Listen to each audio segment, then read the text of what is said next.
Daniel Defoe, Robinson Crusoe, Part 79. I drew them forward upon this hearse, so as to cover it all over, and there I let them lie till the hearth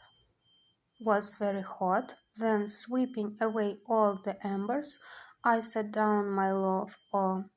loaves, and whelming down the earthen pot upon them, drew the embers all round the outside of the pot to keep in and add to the heat, and thus, as well as in the best oven in the world, I baked my barley loaves, and became in little time a good pastry cook into the bargain, for I made myself several cakes and puddings of the rice, but I made no pies, neither had I anything to put into them, supposing I had, except the flesh either of fowls or goats. It need not be wondered at if all these things took me up most part of the third year of my abode here. For it is to be observed that in the intervals of these things I had my new harvest and husbandry to manage, for I reaped my corn in its season, and carried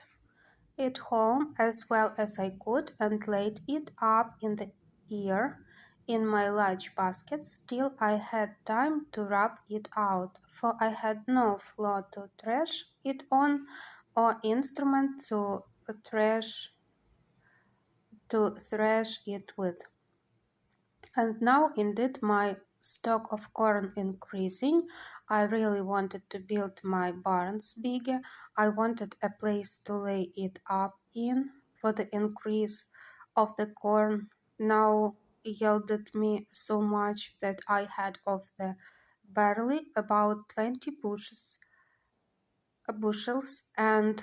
of the rice as much or more, insomuch that now I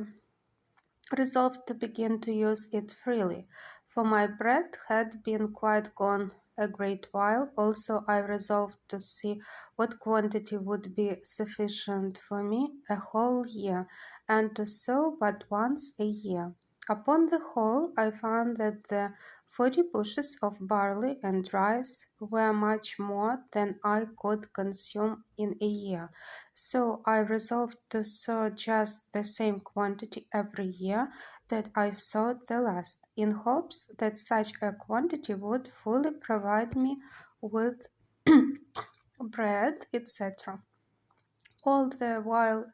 these things were doing, you may be sure my thoughts ran many times upon the prospect of a land which I had seen from the other side of the island, and I was not without secret wishes that I were on shore there, fancying that, seeing the mainland and an inhabited country, I might find some way or other to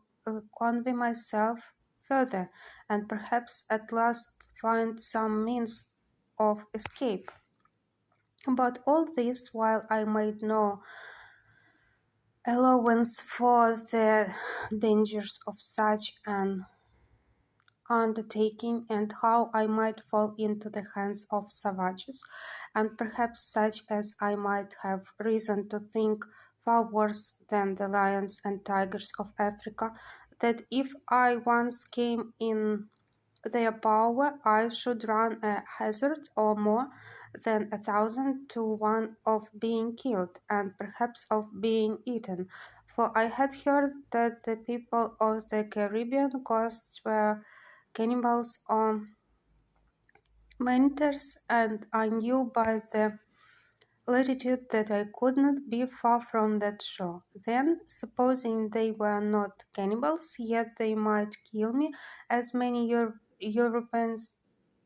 who had fallen into their hands had been served even when they had been 10 or 20 together, much more I that was but one, and could make little or no defence. All these things I say which I ought to have considered well, and did come into my thoughts afterwards, yet gave me no apprehensions at first, and my head ran mightily upon the thought of getting over to the shore.